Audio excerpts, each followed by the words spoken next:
نہیں ناز، یہ attaché case ہمارے ساتھ نہیں جائے گا، یہ لوٹ مار کا مال، یہ سہاگنوں کے زیورات ہیں۔ ناز آگے بڑھی، جیدے کو کندھے سے پکڑا اور غصیلی آواز میں گرج کر بولی، جیدے ہوش میں آ، بھول جا تو کون ہے اور تو کون تھا، میں تیرے ساتھ ہوں۔ جیدے نے ناز کو یوں حیرت سے دیکھا جیسے اسے پہچاننے کی کوشش کر رہا ہو۔ ناز نے اسے فیصلے کے لہجے میں کہہ دیا کہ اب وہ کہیں نہیں جائے گا، اور وہ ان آدمیوں کا انتظار کرنے لگے جو انہیں کراچی سے نکالنے آ رہے تھے۔ وہ 4 آدمی تھے، چاروں انسپکٹر چوہدری کے پاس پہنچ چکے تھے۔ چاروں کے پاس ریوالور تھے اور چوہدری کے پاس بھی ریوالور تھا۔ وہ وردی میں نہیں تھا۔ تمہیں سب کچھ بتا چکا ہوں، انسپکٹر چوہدری نے انہیں کہا، اور ایک کی طرف دیکھ کر کہنے لگا، خادمے، تم اسے اچھی طرح جانتے ہو، باقی 3 اسے پہچانتے بھی نہیں۔ جیدے کے ساتھ تم ہوگے، میں سامنے نہیں آؤں گا، اور کام تم کرو گے۔ جگہ ایک بار پھر سن لو۔ ایبے سینا لائنز کے ساتھ ذرا چھوٹی چھوٹی چٹانیں ہیں، اسے گورا قبرستان کی طرف نہیں لے جانا، ان چٹانوں کی طرف لے جانا ہے۔ میں نے اسے پیغام بھیجا ہے کہ تھوڑی دور تک پیدل جانا پڑے گا۔ اسے کہنا کہ جیکب لائنز میں سے گزر کر بندر روڈ تک جانا ہے، وہاں جیپ کھڑی ہوگی۔ جب تم ایبے سینا لائنز کی پیچھے والی چٹانوں میں سے گزرو گے تو ذرا پیچھے ہٹ کر ریوالور نکالنا اور اسے گولی مار دینا۔ باقی 3 آدمی اپنے ریوالور سے ایک ایک گولی ہوا میں چلائیں گے۔ اس کے ساتھ ایک جوان لڑکی ہوگی، اسے اٹھا کر لے جانا ہوگا۔ وہ کوئی شریف لڑکی نہیں، وہ گھر سے بھاگی ہوئی اور جیدے کی خریدی ہوئی 3 ساڑھے 3 سال سے اس کے پاس ہے۔ وہ شریف ہو ہی نہیں سکتی۔ وہ خود تمہارے ساتھ چل پڑے گی اور ان کے ساتھ 2 3 سال کا ایک بچہ ہوگا، اسے آرام سے گولی مار دینا۔ چودھری صاحب، خادمے نے جس کا نام خادم حسین تھا کہا، میں نے آپ سے پہلے بھی کہا تھا، اب پھر کہتا ہوں کہ آپ کا ساتھ ہونا ضروری نہیں، نہ ہی 4 آدمیوں کی ضرورت ہے۔ ہم 2 آدمی کافی تھے، میں جیدے اور بچے کو بھی ختم کر دیتا اور لڑکی کو آسانی سے ساتھ لا سکتا تھا۔ تم تو کہتے ہو کہ جیدے کو اچھی طرح جانتے ہو، چودھری نے کہا، ہو سکتا ہے اسے کچھ شک ہو جائے، پھر وہ ہم پانچوں کے ہاتھ نہیں آئے گا۔ اس صورت میں ہم جو کاروائی کریں گے وہ پولیس مقابلہ ہوگا۔ ہمیں ادھر ادھر سے 1 2 آدمی پکڑ کر انہیں گولی مارنی پڑے گی تاکہ کیس پوری طرح مضبوط ہو جائے۔ میری ضرورت اس لیے بھی ہے کہ وہ بے شمار مال ساتھ لے کر جا رہا ہے، اور اس کے ساتھ بڑی خوبصورت لڑکی ہے۔ تم جانتے ہو کہ مال اور عورت دشمنی اور فساد کی جڑ ہے۔ تم آپس میں لڑو مرو گے، اگر وہ فوراً مارا گیا تو ہم سب لڑکی اور مال کے ساتھ وہاں سے کھسک آئیں گے، اور اخباروں میں خبر چھپے گی کہ کراچی کا مشہور گنڈا جیدہ قتل ہو گیا ہے، اور پولیس نے نامعلوم قاتل کے خلاف مقدمہ درج کر لیا ہے۔ باقی اسکیم تم جانتے ہو، تمہیں جو انعام ملے گا وہ بھی تم جانتے ہو۔ مقابلے کی صورت میں تمہیں سرکاری طور پر الگ انعام دلایا جائے گا، اور اخباروں میں تمہاری تصویریں بھی چھپیں گی۔ رات کا 1 بج رہا تھا جب دروازے پر دستک ہوئی۔ جیدہ، ناز، امتیاز اور اس کی بیوی جاگ رہے تھے۔ دستک نے سب کو چونکا دیا۔ امتیاز نے دروازہ کھولا اور واپس آ کر جیدے کو بتایا کہ وہ آ گئے ہیں۔ جیدے کے چہرے کا رنگ بدل گیا۔ اس نے امتیاز سے ہاتھ ملایا مگر کچھ بولا نہیں۔ آپا، ناز نے امتیاز کی بیوی سے بغل گیر ہو کر کہا، بھول جانا کہ میں آپ سے کبھی ملی تھی۔ حیدرآباد جائیں تو میرے ماں باپ کو نہ بتانا کہ میں آپ سے ملی تھی، ان کے زخم پھر کھل جائیں گے۔ جیدے نے اٹیچی کیس اور ناز نے سوئے ہوئے بچے کو اٹھایا اور کچھ کہے بغیر باہر نکل گئے۔ چاندنی شفاف تھی، سمندر کی نمی کی وجہ سے کراچی کی چاندنی بہت ہی شفاف ہوا کرتی ہے۔ دروازے کے ساتھ ایک آدمی کھڑا تھا جس نے سر پر اس طرح کپڑا ڈال رکھا تھا کہ اس کا چہرہ بھی ڈھکا ہوا تھا۔ کون ہو بھائی؟ جیدے نے پوچھا۔ اتنے میں 3 آدمی اسی طرح کا منہ اور ناک کپڑوں میں چھپائے ان کی طرف آئے۔ جیدے کے کان میں سرگوشی پڑی، وہ آ رہے ہیں، اب نہ پوچھنا میں کون ہوں۔ جیدہ کچھ چونکا۔ اس نے پتلون نما پاجامے کی ناف میں ریوالور اڑس رکھا تھا، اس میں 6 گولیاں تھیں۔ اس نے کچھ گولیاں ایک کپڑے میں باندھ کر کمر کے گرد قمیض کے اندر لپیٹ رکھی تھی۔ وہ خطرے کے مقابلے کے لیے تیار تھا۔ اس کی کمزوری یہ تھی کہ ناز اور بچہ اس کے ساتھ تھے۔ وہ اب 4 آدمیوں کے نرغے میں ایبے سینا لائنز کے عقب میں چٹانی راستے پر جا رہے تھے۔ جیدے کو معلوم نہیں تھا کہ ان کے ساتھ 5واں آدمی بھی ہے۔ وہ دور ہٹ کر جا رہا تھا۔ جیدے نے ایک بار پھر ان سب سے پوچھا کہ وہ کون ہیں۔ بے غم ہو کر چلے چلو استاد، اسے ایک کی آواز سنائی دی، بندر روڈ تک پیدل چلنا ہوگا۔ خاموشی طاری ہو گئی، کوارٹر ایک طرف ہٹ گئے تھے، وہ اب چٹان کے ساتھ ساتھ جا رہے تھے، پھر وہ چٹان کے اوپر چلے گئے۔ جیدہ اور ناز کے ساتھ ساتھ جو آدمی چلا جا رہا تھا وہ آگے بڑھ کر ان دو آدمیوں کے ساتھ ہو گیا جو 4-5 قدم آگے آگے جا رہے تھے۔ انہیں اس نے سرگوشی میں کہا کہ وہ اور آگے چلے جائیں۔ وہ پھر پیچھے آنے والے آدمی کے ساتھ ہو گیا اور اسے کہا کہ وہ چٹان کے اوپر اوپر چلے۔ پھر وہ جیدے کے ساتھ ہو گیا۔ انسپکٹر چودھری چٹان کی دوسری طرف جا رہا تھا، اسے اپنے آپ کو چھپا کر رکھنا تھا۔ اس آدمی نے دیکھا کہ اس کے ساتھی دور ہٹ گئے ہیں تو وہ جیدے کے ساتھ ہو گیا۔ جیدے استاد، اس نے سرگوشی کی، میں خادمہ ہوں، ہیڈ کانسٹیبل خادم حسین۔ میں نے تمہیں خبردار کرنے کا موقع پیدا کیا ہے۔ مجھ سے زیادہ باتیں نہ پوچھنا، صرف میری سننا۔ تم جان کے خطرے میں لے جائے جا رہے ہو۔ میں جہاں اشارہ کروں وہاں سے نکل بھاگنا۔ ہمارے ساتھ انسپکٹر خالد چودھری ہے، تم اسے نہیں دیکھ سکتے۔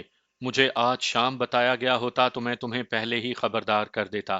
اب تم کمال کر دکھاؤ کہ نکل بھاگو۔ میرے اشارے کا انتظار کرنا۔ میرے ریوالور سے گولی نکلے گی مگر تمہیں نہیں لگے گی۔ یہ 3 آدمی کون ہیں؟ جیدے نے سرگوشی میں پوچھا۔ کانسٹیبل ہیں، خادم حسین نے جواب دیا۔ میں زیادہ باتیں نہیں کر سکتا، انہیں شک ہو جائے گا۔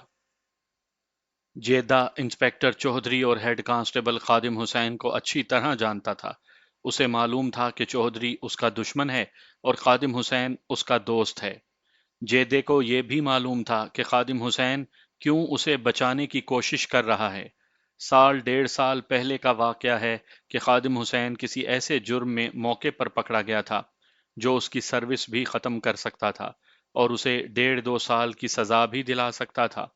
جیدے کو پتا چلا تو اس نے اپنا ایک آدمی پیش کر کے کہا تھا کہ جرم تو اس آدمی نے کیا تھا اور ہیڈ کانسٹیبل خادم حسین وہاں سے گزر رہا تھا۔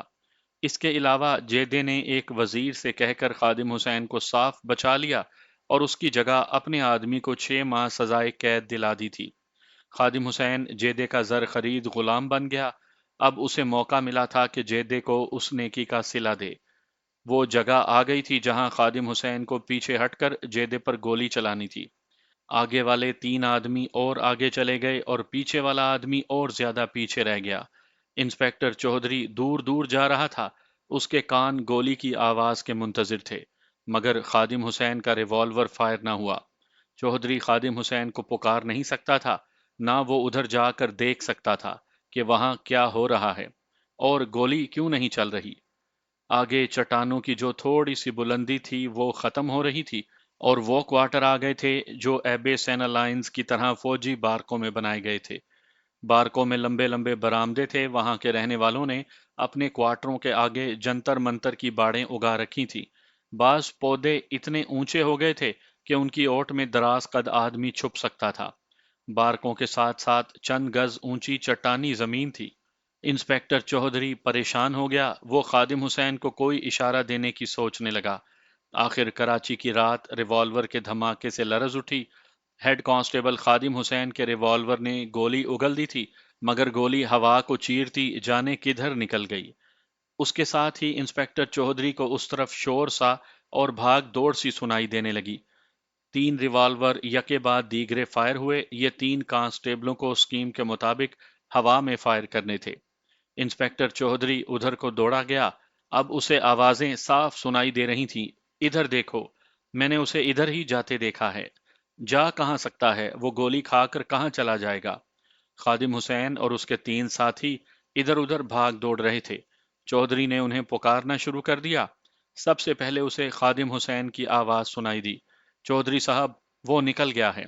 چودھری ادھر کو دوڑا، اسے شک ہو گیا تھا۔ خادم حسین نے چودھری کو بتایا، میں اسے گولی مارنے کے لیے پیچھے ہٹا تو پیچھے بڑا سا پتھر تھا، اس سے ٹھوکر کھا کر میں پیٹھ کے بل گر پڑا۔ انگلی ٹریگر پر تھی، ریوالور فائر ہو گیا۔ میں جتنی دیر میں اٹھتا تھا وہ عورت اور بچے کے ساتھ چٹان کے اندر ہو کر نکل گیا۔ پیچھے آنے والے کانسٹیبل نے اپنے ہیڈ کانسٹیبل کے بیان کی تصدیق کر دی کہ وہ واقعی پیچھے کو گر پڑا تھا اور اس کا ریوالور فائر ہوا تھا۔